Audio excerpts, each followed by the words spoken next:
ওম শান্তি। আজিৰ তাৰিখ ২৬ ডিচেম্বৰ ২০২৪ বৰ্ষ। প্ৰাতঃ মুৰলী বাপদাদা মধুবন। আজিৰ পিতাৰ অমৃতবাণী হৈছে, মৰমৰ সন্তানসকল, তোমালোকে এতিয়া পাঠ পঢ়ি আছা। এয়া হৈছে পতিতৰ পৰা পাৱন হোৱাৰ পাঠ। তোমালোকে এয়া পঢ়িব আৰু পঢ়াব লাগে। আৰু আজিৰ প্ৰশ্ন, জগতত কোনটো জ্ঞান থকা সত্ত্বেও অজ্ঞান অন্ধকাৰত আছে?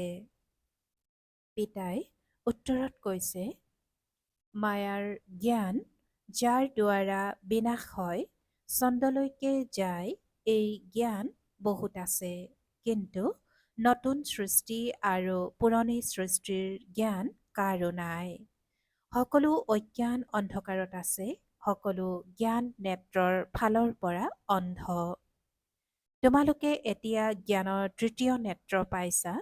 তোমালোক জ্ঞানবান সন্তানসকলে জানা যে তেওঁলোকৰ মগজত বিনাশৰ খেয়াল আছে। তোমালোকৰ বুদ্ধিত স্থাপনাৰ খেয়াল আছে। তোমালোকৰ বুদ্ধিত স্থাপনাৰ খেয়াল আছে। ওম শান্তি। পিতাই এই শৰীৰৰ দ্বাৰা বুজায়। এওঁক জীৱ বুলি কোৱা হয়। এওঁৰ শৰীৰত আত্মাও আছে আৰু মই ইয়াতেই বহি আহোঁ। আৰু মই ইয়াতে আহি বহোঁ। এইটো প্ৰথমে দৃঢ় হোৱা উচিত। পিতাই কৈছে যে এওঁৰ শৰীৰত আত্মাও আছে আৰু মই ইয়াতে আহি বহোঁ। এইটো প্ৰথমে দৃঢ় হোৱা উচিত। এওঁক দাদা বুলি কোৱা হয়। এইটো নিশ্চয়তা সন্তানসকলৰ অতি দৃঢ় হোৱা উচিত। এইটো নিশ্চয়তাৰেই জ্ঞান মন্থন কৰিব লাগে। যথাযথ বাবা যাৰ শৰীৰত প্ৰৱেশ কৰিছে, সেইজন পিতাই নিজেই কয়, মই এওঁৰ বহুত জন্মৰ অন্তত আহোঁ। সন্তানসকলক বুজোৱা হৈছে, এয়া হৈছে সকলো শাস্ত্ৰৰ শিৰোমণি গীতাৰ জ্ঞান। শ্ৰীমত অৰ্থাৎ শ্ৰেষ্ঠ মত। আটাইতকৈ শ্ৰেষ্ঠ মত হৈছে ভগৱানৰ, যাৰ শ্ৰেষ্ঠ মতেৰে তোমালোক দেৱতা হোৱাগৈ। পিতাই নিজেই কয়, মই তেতিয়াই আহোঁ যেতিয়া তোমালোক ভ্ৰষ্ট মতত চলি পতিত হৈ যোৱা। মনুষ্যৰ পৰা দেৱতা হোৱাৰ অৰ্থও বুজিব লাগে। বিকাৰী মনুষ্যৰ পৰা নিৰ্বিকাৰী দেৱতা কৰি তুলিবলৈ পিতা আহে। সত্যযুগত মনুষ্যই থাকে, কিন্তু দৈৱী গুণধাৰী। এতিয়া কলিযুগত হৈছে সকলো আখুৰি গুণধাৰী, হওঁতে গোটেইখন মনুষ্য সৃষ্টিয়েই। কিন্তু এয়া হৈছে ঈশ্বৰীয় বুদ্ধি আৰু সেয়া হৈছে আখুৰি বুদ্ধি। ইয়াত হৈছে জ্ঞান, তাত হৈছে ভক্তি। জ্ঞান আৰু ভক্তি বেলেগ বেলেগ। ভক্তিৰ কিমান গ্ৰন্থ আছে। জ্ঞানৰ গ্ৰন্থ এখনেই। এজন জ্ঞান সাগৰৰ গ্ৰন্থ এখনেই হোৱা উচিত। যিয়েই ধৰ্ম প্ৰতিষ্ঠা কৰে, তেওঁৰ গ্ৰন্থও এখনেই হয়, যাক ধৰ্মগ্ৰন্থ বুলি কোৱা হয়। প্ৰথম ধৰ্মগ্ৰন্থ হৈছে গীতা। প্ৰথমতে হৈছে আদি সনাতন দেৱী দেৱতা ধৰ্ম, হিন্দু ধৰ্ম নহয়। মনুষ্যই ভাবে গীতাৰ দ্বাৰা হিন্দু ধৰ্ম প্ৰতিষ্ঠা হ'ল। গীতাৰ জ্ঞান শ্ৰীকৃষ্ণই দিলে। কেতিয়া দিলে? পৰম্পৰা, অৰ্থাৎ পৰম্পৰাৰ পৰা। কোনো শাস্ত্ৰত শিৱ ভগৱানুবাস বুলিতো নাই। তোমালোকে এতিয়া বুজি পোৱা, এই গীতা জ্ঞানৰ দ্বাৰাই মনুষ্যৰ পৰা দেৱতা হৈছে, যি জ্ঞান এতিয়া পিতাই আমাক প্ৰদান কৰি আছে। ইয়াকে ভাৰতৰ প্ৰাচীন ৰাজযোগ বুলি কোৱা হয়। যিখন গীতাতে কাম মহাশত্ৰু বুলি লিখা আছে। যিখন গীতাত কাম মহাশত্ৰু বুলি লিখা আছে। এই শত্ৰুৱে তোমালোকক পৰাজিত কৰিলে পিতাই ইয়াৰ ওপৰতেই বিজয়ী কৰি জগতজিত বিশ্বৰ মালিক কৰি তোলে। বেইসদৰ পিতাই বহি এওঁৰ দ্বাৰা তোমালোকক পঢ়াই। তেওঁ হৈছে সকলো আত্মাৰ পিতা। এওঁ আকৌ হৈছে সকলো মনুষ্য আত্মাৰ বেইসদৰ পিতা। নামেই হৈছে প্ৰজাপিতা ব্ৰহ্মা। তোমালোকে কাৰোবাক সুধিব পাৰা যে ব্ৰহ্মাৰ পিতাৰ নাম কি? তেতিয়া বিবুদ্ধিত পৰিব ব্ৰহ্মা, বিষ্ণু, শংকৰ এই তিনিওজনৰ কোনোবা পিতা থাকিব নহয়। ব্ৰহ্মা, বিষ্ণু, শংকৰক সূক্ষ্ম লোকত দেৱতা ৰূপত দেখুৱায়। তেওঁলোকৰ ওপৰত হৈছে শিৱ। তেওঁলোকৰ ওপৰত হৈছে শিৱ। সন্তানসকলে জানে শিৱ বাবাৰ সন্তান যিসকল আত্মা আছে, সেই আত্মাসকলে শৰীৰ ধাৰণ কৰিছে। তেওঁতো সৰ্বদা নিৰাকাৰ পৰমপিতা পৰমাত্মাই হয়। আত্মাইহে শৰীৰৰ দ্বাৰা কয়, হে পৰমপিতা। কিমান সহজ কথা। ইয়াকে কোৱা হয় অল্ফ অৰ্থাৎ আল্লাহ আৰু বে অৰ্থাৎ বাদশ্বাহীৰ পঢ়া। কোনে পঢ়ায়? গীতাৰ জ্ঞান কোনে শুনালে? শ্ৰীকৃষ্ণটো ভগৱান বুলি কোৱা নহয়। তেওঁতো দেহধাৰী, মুকুটধাৰী। শিৱটো হৈছে নিৰাকাৰ। তেওঁতো কোনো মুকুট আদি নাই। তেওঁৱে হৈছে জ্ঞানৰ সাগৰ। পিতাই হৈছে বীজৰূপ চৈতন্য। তোমালোকো চৈতন্য। গোটেই বৃক্ষৰ আদি মধ্য অন্তৰ বিষয়ে তোমালোকে জানা। যদিও তোমালোক মালি নহয়, কিন্তু বুজিব পাৰা যে বীজ কেনেকৈ সিঁচা হয়। যদিও তোমালোকে মালি নহয়, কিন্তু বুজিব পাৰা যে বীজ কেনেকৈ সিঁচা হয়, তাৰ পৰা কেনেকৈ বৃক্ষ অংকুৰিত হয়। সেয়া হৈছে জড় আৰু এয়া হৈছে চৈতন্য। আমাক চৈতন্য বুলি কোৱা হয়। তোমালোক আত্মাসকলৰে জ্ঞান আছে আৰু কোনো আত্মাৰ জ্ঞান থাকিব নোৱাৰে। গতিকে পিতা হৈছে চৈতন্য মনুষ্য সৃষ্টিৰ বীজৰূপ। এয়া হৈছে চৈতন্য ৰচনা। সেয়া সকলো হৈছে জড় বীজ। এনেকুৱা নহয় যে জড় বীজত জ্ঞান আছে। তেওঁতো হৈছে চৈতন্য বীজৰূপ। এওঁৰ গোটেই সৃষ্টিৰ জ্ঞান আছে। বৃক্ষৰ উৎপত্তি, প্ৰতিপালন আৰু বিনাশৰ গোটেই জ্ঞান তেওঁৰ আছে। আকৌ নতুন বৃক্ষ কেনেকৈ অংকুৰিত হয়, সেয়া হৈছে গুপ্ত। তোমালোকে জ্ঞানো গুপ্তভাৱে পোৱা। পিতাও গুপ্ত ৰূপত আহিছে। তোমালোকে জানা যে এয়া পুলি ৰোপণ কৰি থকা হৈছে। এতিয়াতো সকলো পতিত হৈ গৈছে। বাৰু, বীজৰ পৰা প্ৰথম পাতখিলা ওলাল। সেয়া কোন আছিল? সত্যযুগৰ প্ৰথম পাতখিলা শ্ৰীকৃষ্ণকে কোৱা হয়। লক্ষ্মী নাৰায়ণকতো কোৱা নহ'ব। নতুন পাত সৰু হয়, পাছত ডাঙৰ হয়। তেন্তে এই বীজৰ কিমান মহিমা। এয়াতো চৈতন্য হয় নহয়। যদিও আন আন পাতো ওলায়, ক্ৰমান্বয়ে সিহঁতৰ মহিমা কম হৈ যায়। এতিয়া তোমালোক দেৱতা হৈ আছা। গতিকে মূল কথা হৈছে আমি দৈবী গুণ ধাৰণ কৰিব লাগে। এওঁলোকৰ অৰ্থাৎ লক্ষ্মী নাৰায়ণৰ দৰে হ'ব লাগে। চিত্ৰও আছে। এই চিত্ৰবোৰ নাথাকিলে বুদ্ধিত জ্ঞান কেনেকৈ উদয় হ'লহেঁতেন। এই চিত্ৰবোৰ বহুত কামত আহে। ভক্তি মাৰ্গত এই চিত্ৰবোৰৰ পূজা হয় আৰু জ্ঞান মাৰ্গত তোমালোকে এই চিত্ৰবোৰৰ পৰাই জ্ঞান পোৱা যে এওঁলোকৰ দৰে হ'ব লাগে। ভক্তি মাৰ্গত এনেকৈ নুবুজে যে আমি এনেকুৱা হ'ব লাগে। ভক্তি মাৰ্গত মন্দিৰ আদি কিমান নিৰ্মাণ কৰে। সকলোতকৈ বেছি মন্দিৰ কাৰ হ'ব? নিশ্চয় শিৱ বাবাৰ হ'ব। তাৰ পাছত আকৌ ৰচনা হ'ব। প্ৰথম ৰচনা হৈছে এই লক্ষ্মীনাৰায়ণ। পিতাই কৈছে যে তাৰ পাছত আকৌ ৰচনা হ'ব। প্ৰথম ৰচনা হৈছে এই লক্ষ্মীনাৰায়ণ। গতিকে শিৱৰ পাছত এওঁলোকৰ পূজা আটাইতকৈ বেছি হ'ব। মাতাসকল যিসকলে জ্ঞান দিয়ে, তেওঁলোকৰ নহয়। তেওঁলোকেতো পঢ়ে। তোমালোকৰ পূজা এতিয়া নহয়, কিয়নো তোমালোকে এতিয়া পঢ়ি আছা। যেতিয়া তোমালোকে পঢ়ি শেষ কৰিবা আৰু এই শিক্ষাৰ প্ৰয়োজন নাথাকিব, তেতিয়া পূজা হ'ব। এতিয়া তোমালোক দেৱী দেৱতা হোৱা। সত্যযুগত জানো পিতা পঢ়াবলৈ যাব? তাত এনেকুৱা পঢ়া জানো থাকিব? এই পঢ়া হৈছে পতিতক পাৱন কৰি তুলিবলৈ। এই পঢ়া হৈছে পতিতক পাৱন কৰি তুলিবলৈ। তোমালোকে জানা আমাক যিয়ে এনেকুৱা কৰি তোলে, তেওঁৰ পূজা হ'ব। তাৰ পাছত আমাৰো পূজা ক্ৰমানুসৰি হ'ব। আকৌ অধপতিত হৈ তত্ত্বৰো পূজা কৰিবলৈ লাগি যায়। পাঁচ তত্ত্বৰ পূজা মানে পতিত শৰীৰৰ পূজা। বুদ্ধিত এইটো জ্ঞান আছে যে এই লক্ষ্মী নাৰায়ণৰ গোটেই সৃষ্টিত ৰাজ্য আছিল। বুদ্ধিত এইটো জ্ঞান আছে যে এই লক্ষ্মী নাৰায়ণৰ গোটেই সৃষ্টিত ৰাজ্য আছিল। এই দেৱী দেৱতাসকলে ৰাজ্য কেনেকৈ আৰু কেতিয়া পালে এয়া কোনেও নাজানে।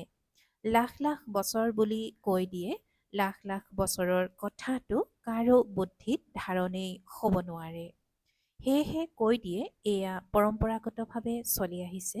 এতিয়া তোমালোকে জানা দেৱী দেৱতা ধৰ্মাৱলম্বীসকল অন্য ধৰ্মলৈ ধৰ্মান্তৰ হৈ গ'ল। যিসকল ভাৰতত আছে তেওঁলোকে নিজক হিন্দু বুলি কৈ দিয়ে, কিয়নো পতিত হোৱা বাবে দেৱী দেৱতা বুলি ক'লে শোভা নাপায়। কিন্তু মনুষ্যৰ জ্ঞানেই বা ক'ত দেৱী দেৱতাসকলতকৈও উচ্চ শিৰোনাম নিজৰ মাজত লগাই দিয়ে। পাৱন দেৱী দেৱতাসকলৰ পূজা কৰি মোৰ দোৱাই থাকে, কিন্তু নিজক জানো পতিত বুলি ভাবে। ভাৰতত বিশেষকৈ কন্যাসকলক কিমান নমন কৰে, কুমাৰসকলক ইমান নকৰে। পুৰুষতকৈ মহিলাক বেছিকৈ নমন কৰে, কিয়নো এই সময়ত জ্ঞান অমৃত প্ৰথমে এই মাতাসকলে পায়। পিতা এওঁৰ শৰীৰত প্ৰৱেশ কৰে। এইটো বুজি পোৱা এওঁ অৰ্থাৎ ব্ৰহ্মা বাবা হৈছে জ্ঞানৰ ডাঙৰ নদী। জ্ঞান নদীও হয় আকৌ পুৰুষো হয়। ব্ৰহ্মপুত্ৰ নদী আটাইতকৈ ডাঙৰ, যি কলিকতাৰ অৰ্থাৎ এতিয়া কলকাতা ফালে সাগৰত গৈ মিলিত হয়। মেলাও তাতেই হয়, কিন্তু তেওঁলোকে এইটো নাজানে যে এয়া হৈছে আত্মা আৰু পৰমাত্মাৰ মেলা। সেয়াটো হৈছে পানীৰ নদী, যাৰ নাম ব্ৰহ্মপুত্ৰ ৰাখিছে। তেওঁলোকেতো ব্ৰহ্মক ঈশ্বৰ বুলি কৈ দিয়ে, সেইকাৰণে ব্ৰহ্মপুত্ৰক পাৱন বুলি ভাবে। বাস্তৱত গংগাক পতিত পাৱন বুলি কোৱা নহয়। ইয়াত সাগৰ আৰু ব্ৰহ্মাৰ নদীৰ মিলন হয়। ইয়াত সাগৰ আৰু ব্ৰহ্মা নদীৰ মিলন হয়। পিতাই কয় এওঁ মহিলাটো নহয় যাৰ দ্বাৰা তুলি লোৱা হয়। এয়া অতি গুহ্য বুজিবলগীয়া কথা, যি আকৌ প্ৰায় লোপ হৈ যাব। আকৌ পাছত মনুষ্যই ইয়াৰ আধাৰত শাস্ত্ৰ আদি ৰচনা কৰে। প্ৰথমতে হাতেৰে লিখা শাস্ত্ৰ আছিল, পাছলৈ ডাঙৰ ডাঙৰ কিতাপ ছপা কৰিলে। সংস্কৃতত শ্লোক আদি নাছিল। এয়াতো একেবাৰে সহজ কথা। মই এওঁৰ দ্বাৰা ৰাজযোগ শিকাওঁ, তাৰ পাছত এই সৃষ্টিয়েই নাশ হৈ যাব। শাস্ত্ৰ আদি একোৱেই নাথাকিবগৈ। আকৌ ভক্তিমাৰ্গত এই শাস্ত্ৰ আদি ৰচনা কৰিব। মনুষ্যই ভাবে এই শাস্ত্ৰ আদি পৰম্পৰাগতভাৱে চলি আহিছে, ইয়াক অজ্ঞান অন্ধকাৰ বুলি কোৱা হয়। এতিয়া তোমালোক সন্তানসকলক পিতাই পঢ়ায়, যাৰ দ্বাৰা তোমালোক আলোকত আহিছা। সত্যযুগত হৈছে পবিত্ৰ পবিত্ৰী মাৰ্গ। সত্যযুগত হৈছে পবিত্ৰ পবিত্ৰী মাৰ্গ। কলিযুগত সকলো অপবিত্ৰ পবিত্ৰী মাৰ্গ। পিতাই আজি কৈছে যে সত্যযুগ হৈছে পবিত্ৰ পবিত্ৰী মাৰ্গ আৰু কলিযুগত সকলো অপবিত্ৰ পবিত্ৰী মাৰ্গ। এয়াও হৈছে ড্ৰামা। পাছত হৈছে নিবৃত্তি মাৰ্গ, যাক সন্ন্যাস ধৰ্ম বুলি কয়। জংঘলত গৈ থাকে। সেয়া হৈছে সদৰ অৰ্থাৎ সীমিত সন্ন্যাস। থাকেতো এই পুৰণি সৃষ্টিতেই। এতিয়া তোমালোক নতুন সৃষ্টিলৈ যোৱা। তোমালোকেতো পিতাৰ পৰা জ্ঞানৰ তৃতীয় নেত্ৰ পাইছা, তেন্তে তোমালোক কিমান জ্ঞানবান হোৱা। ইয়াতকৈ বেছি জ্ঞান আৰু নাই। সেয়াটো হৈছে মায়াৰ জ্ঞান, যাৰ দ্বাৰা বিনাশ হয়। সেই লোকসকলে চন্দ্ৰলৈ গৈ গৱেষণা কৰে। তোমালোকৰ কাৰণে কোনো নতুন কথা নহয়। এয়া সকলো মায়াৰ পাম্প। বহুত জাকজমকতা কৰে, একেবাৰে গভীৰত যায়, যাতে কিবা চমৎকাৰ কৰি দেখুৱাব পাৰে। বহুত চমৎকাৰ কৰিলে আকৌ লোকচান হৈ যায়। তেওঁলোকৰ মগজত বিনাশৰে খেয়াল থাকে, কি কি যে সাজি থাকে। তৈয়াৰ কৰোঁতাসকলে জানে যে ইয়াৰ দ্বাৰাই বিনাশ হ'ব। পৰীক্ষাও কৰি থাকে। কোৱাও হয়, দুটা মেকুৰীয়ে যুদ্ধ কৰিলে, মাখন তৃতীয় পক্ষই খালে। কাহানীটো সৰু, কাহিনীটো সৰু কিন্তু খেল কিমান ডাঙৰ। এওঁলোকৰে নাম প্ৰসিদ্ধ হয়, এওঁলোকৰ দ্বাৰাই বিনাশ নিৰ্ধাৰিত হৈ আছে। কোনোবাতো নিমিত্ত হয়। খ্ৰীষ্টিয়ান লোকসকলে ভাবে স্বৰ্গ আছিল, কিন্তু আমি তাত নাছিলোঁ। ইছলামী বৌদ্ধও নাছিল, তথাপি খ্ৰীষ্টিয়ান লোকসকলৰ বোধ শক্তি ভাল। ভাৰতবাসীয়ে কয় দেৱী দেৱতা ধৰ্ম লাখ লাখ বছৰৰ আগতে আছিল, তেন্তে বুদ্ধিহীন নহ'ল জানো? পিতা ভাৰতলৈকে আহে, যিসকল মহান বুদ্ধিহীন হয় তেওঁলোককে অতি মহান বুদ্ধিমান কৰি তোলে। পিতাই আজি কৈছে যে খ্ৰীষ্টিয়ান লোকসকলে ভাবে যে স্বৰ্গ আছিল, কিন্তু আমি তাত নাছিলোঁ। ইছলামী বৌদ্ধও নাছিল, তথাপি খ্ৰীষ্টিয়ান লোকসকলৰ বুদ্ধ শক্তি ভাল। ভাৰতবাসীয়ে কয় দেৱী দেৱতা ধৰ্ম লাখ লাখ বছৰ আগতে আছিল, কিন্তু বুদ্ধিহীন দেৱী দেৱতা ধৰ্ম লাখ লাখ বছৰ আগতে আছিল, তেন্তে বুদ্ধিহীন নহ'ল জানো?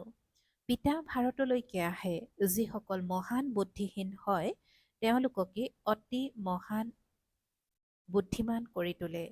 কিন্তু সেয়াও যেতিয়া তেওঁক স্মৰণ কৰিব। পিতা ভাৰতলৈকে আহে, যিসকল মহান বুদ্ধিহীন হয় তেওঁলোককে অতি মহান বুদ্ধিমান কৰি তোলে, কিন্তু সেয়াও যেতিয়া তেওঁক স্মৰণ কৰিব। বাবাই তোমালোক সন্তানসকলক কিমান সহজকৈ বুজায়, মোক স্মৰণ কৰা, তেতিয়া তোমালোক সোণৰ পাত্ৰ হৈ যাবাগৈ, তেতিয়া ধাৰণাও ভালকৈ হ'ব। স্মৃতিৰ যাত্ৰাৰেই পাপ খণ্ডন হ'ব। মুৰলী নুশুনিলে তেতিয়া জ্ঞান বুদ্ধিৰ পৰা নোহোৱা হৈ যায়। মুৰলী নুশুনিলে তেতিয়া জ্ঞান বুদ্ধিৰ পৰা নোহোৱা হৈ যায়। পিতাটো দয়াশীল হোৱা বাবে উন্নতিৰ বাবে উপায় শুনায়, অন্তলৈকে শিকাই থাকিব। বাৰু আজি ভোগ আছে, ভোগ আগবঢ়াই সোনকালে উভতি যাব লাগে। বাকী বৈকুণ্ঠলৈ গৈ দেৱী দেৱতা আদিৰ সাক্ষাৎকাৰ কৰা, এয়া সকলো অৰ্থহীন। এই ক্ষেত্ৰত অতি সূক্ষ্ম বুদ্ধিৰ প্ৰয়োজন। পিতাই এই ৰথৰ দ্বাৰা কয়, মোক স্মৰণ কৰা, মই পতিত পাৱন তোমালোকৰ পিতা, তোমাৰ সৈতেই খাওঁ, তোমাৰ সৈতেই বহোঁ। এয়া ইয়াৰেই কথা। ওপৰত কেনেকৈ হ'ব ভাল বাৰু?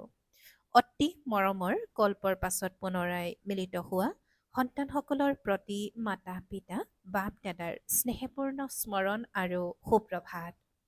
আত্মিক পিতাৰ আত্মিক সন্তানসকলক নমস্কাৰ, আৰু আত্মিক সন্তানসকলৰ আত্মিক মাত পিতা আৰু বাপ দাদাৰ প্ৰতি স্নেহপূৰ্ণ স্মৰণ আৰু সুপ্ৰভাত আৰু নমস্কাৰ নমস্কাৰ নমস্কাৰ। আৰু আজিৰ ধাৰণাৰ বাবে মুখ্য সাৰ প্ৰথমতে, পিতা এই দাদাৰ শৰীৰত প্ৰৱেশ কৰি আমাক মনুষ্যৰ পৰা দেৱতা অৰ্থাৎ বিকাৰীৰ পৰা নিৰ্বিকাৰী কৰি তুলিবলৈ গীতাৰ জ্ঞান শুনাই আছে। এইটো নিশ্চয়তাৰে আগবাঢ়ি গৈ থাকিব লাগে, শ্ৰীমতত চলি শ্ৰেষ্ঠ গুণৱান হ'ব লাগে। দ্বিতীয়তে, স্মৃতিৰ যাত্ৰাৰে বুদ্ধি সোণৰ পাত্ৰ কৰি তুলিব লাগে। জ্ঞান যাতে বুদ্ধিত সদায় থাকে, তাৰ বাবে মুৰলী নিশ্চয় পঢ়িব আৰু শুনিব লাগে। আৰু আজিৰ বৰদান, নিজৰ পদমৰ্যাদাৰ স্মৃতিৰ দ্বাৰা মায়াৰ ওপৰত বিজয় প্ৰাপ্ত কৰোঁতা নিৰন্তৰ যোগী হোৱা। নিজৰ পদমৰ্যাদাৰ স্মৃতিৰ দ্বাৰা মায়াৰ ওপৰত বিজয় প্ৰাপ্ত কৰোঁতা নিৰন্তৰ যোগী হোৱা।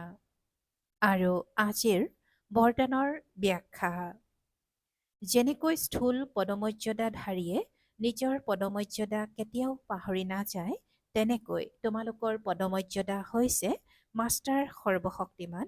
ইয়াক সদায় স্মৃতিত ৰাখিবা আৰু নিতৌ অমৃত বেলা এইটো স্মৃতিক জাগৃত কৰিবা, তেতিয়া নিৰন্তৰ যোগী হৈ যাবা আৰু গোটেই দিন তাৰ সহযোগ প্ৰাপ্ত কৰি থাকিবা।